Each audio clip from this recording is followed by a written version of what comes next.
اسے ہر کام عابیر کے ہاتھوں کا چاہیے ہوتا تھا۔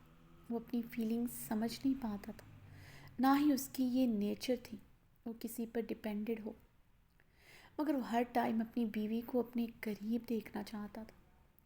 اس کی لاپرواہی اسے نیزے کی طرح چبھنے لگتی تھی۔ وہ جب اس کے کام کرتی، اس کی گرد منڈلاتی، تو اس کی مردانہ حس کو کافی تسکین ملتی تھی۔ عابیر اس کی بات کا جواب دیے بغیر رخ پلٹ گئی۔ وہ دروازے کا لاک کھولنے لگی تو اسفند کا پارا مزید ہائی ہوا تھا۔ دماغ کی رگیں بھڑکی تھیں۔ وہ خود تو اسے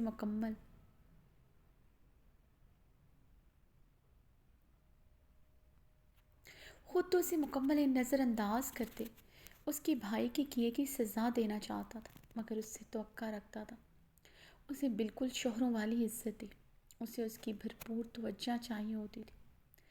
عابیر کی اگنورنس پر اسفندیار خان کی دماغ کی بھڑکتی رگیں مزید بھڑکیں۔ اسفند اپنی آئی برو انگوٹھے سے مسلتے خود پر قابو پا گیا تھا۔ سامنے کھڑی لڑکی کو کیسے سزا دینی ہے وہ جانتا تھا۔ یہ کافی ٹھنڈی ہو گئی ہے، مجھے گرم کر کے لا دو، اسفند نے عابیر کی پشت کو دیکھتے سر لہجے میں کہا۔ اسفند نے لیپ ٹاپ آن کرتے ساتھ ہی کسی کو ویڈیو کال ملائی تھی۔ اسفند، مجھے دیر ہو رہی ہے، میں یہ گرم کر کے درخشا کے ہاتھ بھجوا دیتی ہوں، عابیر نے گرم گرم بھاپ اڑاتے مگ کو دیکھتے ضبط سے کہا۔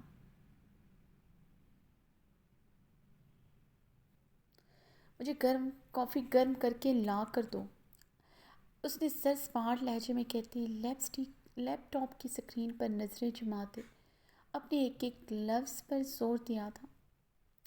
یکدم اسفندیار خان کے عنابی لبوں پر دلکش مسکراہٹ آن ٹھہری تھی۔ عابیر اس کے سر سپاٹ چہرے کو دیکھتے حیران تھی، لیپ ٹاپ کی سکرین کو دیکھتے جہاں خوبصورت سی مسکراہٹ آن ٹھہری تھی۔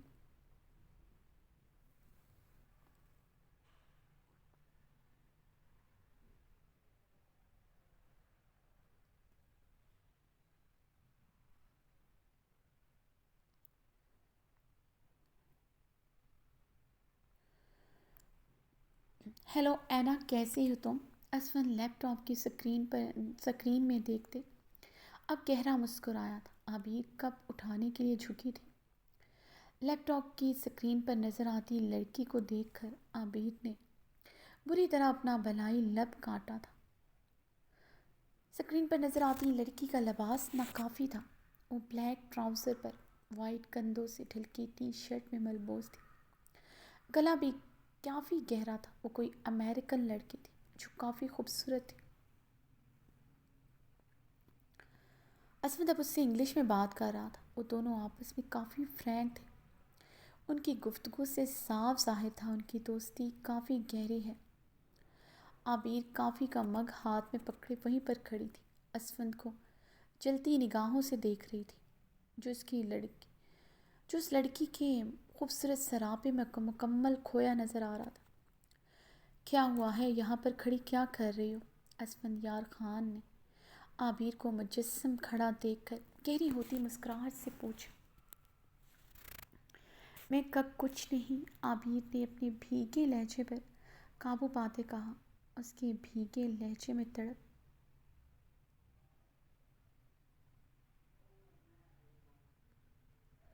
مقابل اچھی طرح محسوس کر چکا تھا۔ اس کی بے اتنائی اور بے نیازی کا بدلہ وہ پوری شد و مد سے لے چکا تھا۔ عابیر کی آنکھوں کی سرخی دیکھتے اب اسفند کے لبوں پر چھائی مسکراہٹ مزید گہری ہوئی تھی۔ کافی لے کر آؤ، اسفند نے اس کے خوبصورت چہرے کو دیکھتے ایک ایک لفظ چبایا تھا۔ عابیر اپنے ہاتھوں کی لرزش پر قابو پاتے دروازے کی جانب بڑھی۔ وہ ستم گر کے سامنے اپنی فیلنگز عیاں ہونے نہیں دینا چاہتی تھی۔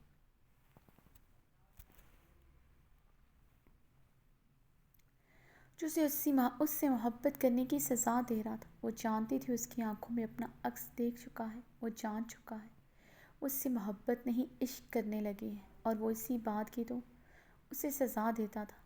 میں جلد امریکہ آؤں گا۔ یہاں پاکستان میں رکھا ہی کیا ہے میرے لیے؟ اسفند نے عابیر کی پشت کو دیکھتے اپنے لفظوں پر زور دیا۔ کب آؤ گے؟ اینا کی چہکتی آواز گونجی تھی۔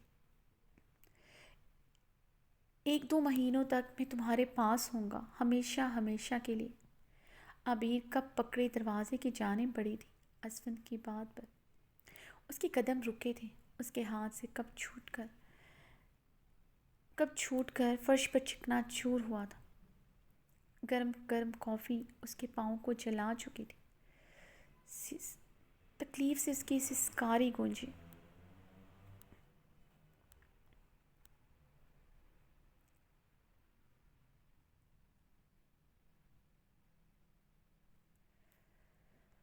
جسے اسفند سنتا شفاق بنا اگنور کر گیا تھا۔ وہ یوں ہی اینا سے باتیں کرتا رہا، مگر اس کی تمام تر حساسیت کمرے میں موجود نفوس کی طرف تھی۔ اس کی سسکاری پر اس نے بے چینی سے پہلو بدلا تھا، مگر وہ سرد سپاٹ چہرے کے ساتھ شفاق بنا رہا۔ عابیر نے اپنے پاؤں کو دیکھتے اپنا جوتا اتارا تھا، پاؤں پر سرخ آبلہ پڑ چکا تھا۔ اسفندیار خان کی ہنسی کی آوازیں سنتے عابیر نے اپنے کانوں پر ہاتھ رکھے تھے۔ اسے اپنا آپ لاوے کی طرح ابلتا محسوس ہو رہا تھا۔ پاؤں کی تکلیف تو اسے محسوس بھی نہیں ہو رہی تھی، مگر جلن کی لہریں پورے بدن میں اٹھتی اسے تندوں تیز بھانبڑوں کی طرح جلا رہی تھی۔ اسفند کی گہری نظریں اپنی بیوی پر تھیں۔ اینا اس سے کیا کہہ رہی تھی؟ اسے کچھ سنائی نہیں دے رہا تھا۔ وہ اپنی بیوی کو دیکھ رہا تھا جو اس کی طرف پشت کیے کھڑی لرزتے ہوئے اپنے کانوں پر ہاتھ رکھے ہوئے تھی۔ ایسا لگتا تھا اس کا نازک بدن کسی بھی پل زمین بوس ہو جائے گا۔ اینا کسی بات پر ہنسی تھی۔ جواباً اسفند نے بھی بلند و بانگ کہکا لگایا تھا، مگر نظریں ابھی بھی اپنی بیوی پر تھیں۔ وہ مزید یہاں رکنا نہیں چاہتی تھی۔ اسفندیار خان کی ہنسی اسے اذیت ناک درد میں مبتلا کر رہی تھی۔ عابیر نے اپنے دونوں جوتے اتار دیے، دروازے کے لاک پر ہاتھ رکھا۔ فرش پر بکھرا کانچ اسے نظر نہیں آیا تھا یا اس نے جانتے بوجھتے نظر انداز کر دیا تھا۔ یکدم آنکھوں میں ریت سی چبھنے لگی تھی کہ کچھ نظر آنا ہی بند ہو گیا تھا۔ عابیر کا نازک پاؤں فرش پر پڑا ہی تھا۔ اس کے لبوں سے دل خراش چیخ برآمد ہوئی۔ وہ فرش پر سسکتے دو زانوں بیٹھتے چلی گئی۔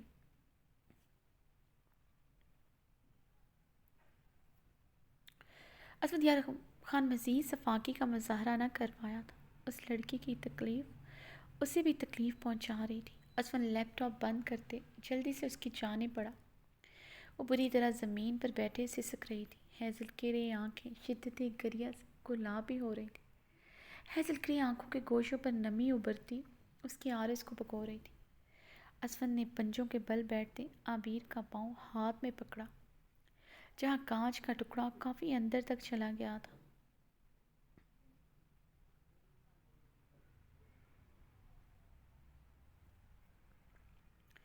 اسفند کے ہاتھ لگانے پر عابیر نے بری طرح اس کا ہاتھ جھٹکا تھا۔ میں دیکھ لوں گی، آپ کو میری فکر کرنے کی ضرورت نہیں۔ عابیر اسفندیار خان کو زخمی نظروں سے دیکھتے حلق کے بل چیخی تھی۔ اسفندیار خان اس کے اس طرح چلانے پر اسے لب بھیجے دیکھ کر رہ گیا۔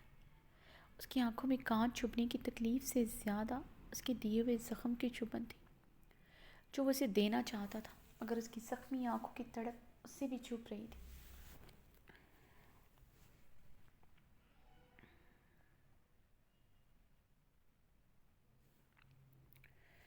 مجھے دیکھنے دو، کانچ اندر تک چلا گیا ہے، زیادہ دیر اندر رہا تو انفیکشن ہو جائے گا۔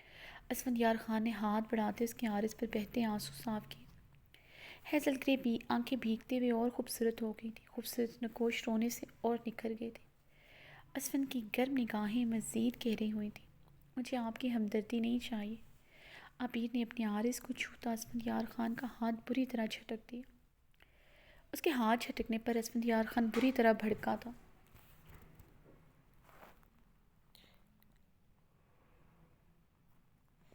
اسفندیار خان نے عابیر کے بالوں کو اس کے دوپٹے سے پیچھے سے جکڑتے اپنی مٹھی میں لیے اس کا چہرہ اپنے مقابل کیا۔ وہ بہت بے دردی سے اس کے بالوں کو جکڑے اس کا چہرہ اپنے قریب کیا ہوا تھا۔ اسفندیار خان کی گرم سانسوں کی آمد و رفت سے عبیر کو اپنی سانسیں رکتی محسوس ہوئی تھی۔ عبیر نے سسکتے ہوئے اسفندیار خان کی نیلی آنکھوں میں اپنی نیلی آنکھیں گاڑی۔ دونوں ایک دوسرے کو شعلہ بار نگاہوں سے گھور رہے تھے۔ اسفند کے مضبوط ہاتھوں کی گرفت اس کے بالوں پر مزید مضبوط ہوئی تھی۔ ہیزل گرے آنکھوں کا ایسے دیکھنا اسے ہمیشہ کی طرح تاؤ دلا چکا تھا۔ اگر اس کا بس چلتا تو اس لڑکی کی آنکھیں نوچ لیتا جو اس کی جان کا عذار تھی۔ اسفند کی آنکھوں کی سرخی نے شدت اختیار کی۔ خبردار عبیر، مجھے یوں جھٹکا، بیوی ہو بیوی بن کر ہو۔ اس کی گہری آنکھوں میں آنکھیں گاڑتا برفیلے لہجے میں مخاطب ہوا۔ اس کا چہرہ مزید اپنے قریب کیا تھا۔ مقابل کا جھٹکنا اسے آگ لگا چکا تھا۔ شروعات اس لڑکی نے ہی کی تھی جو اتنا تیار ہو کر اسے بنا بتائے جا رہی تھی۔ بیوی کب سمجھا آپ نے مجھے؟ عبیر اس کی آنکھوں میں دیکھتے زخمی سا بولی۔ اسفندیار کی گرم سانسیں اس کی گلابی لبوں پر بکھر رہی تھی۔ بیوی ہی سمجھتا ہوں، جو اپنے بھائی کے قاتل کی بہن کو ابھی تک برداشت کر رہا ہوں، ورنہ میرے نزدیک میرے بھائی کے قاتل کی بہن کی سزا بہت دردناک تھی۔ اس کی آنکھوں میں دیکھتے کر آیا۔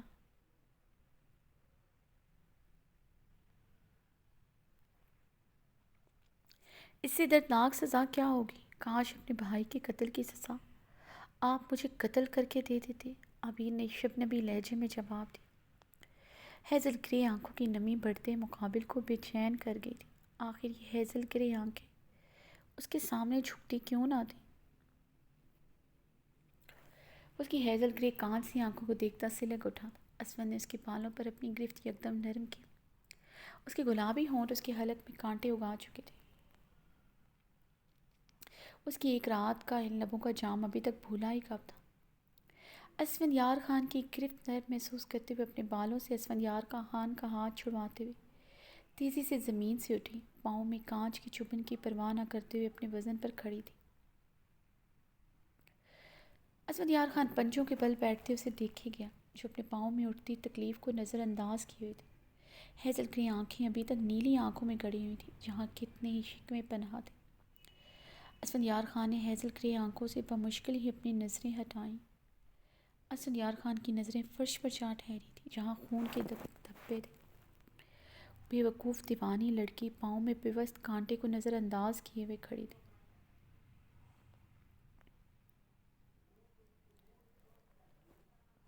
عبیر نے اسفندیار خان کو دیکھتے دروازے کے لاک کی طرف ہاتھ بڑھایا ہی تھا۔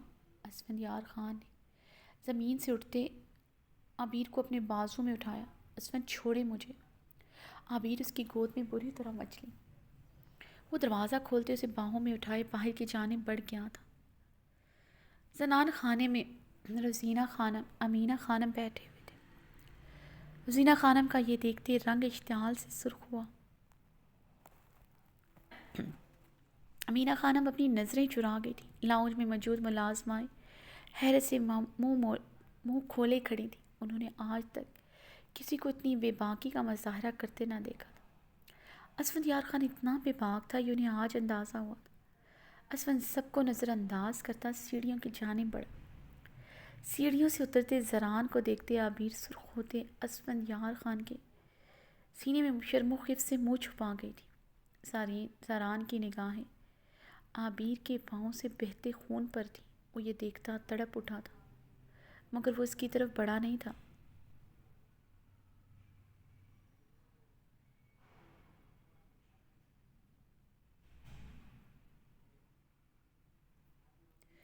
وہ سیڑھیوں پر کھڑا اسفندیار خان کو دیکھ رہا تھا، جو عبیر کو باہوں میں اٹھائے اپنے کمرے کی جانب بڑھا تھا۔ زاران کی گہری نگاہوں نے اسفند کی چوڑی پشت کا دور تک نظارہ کیا تھا۔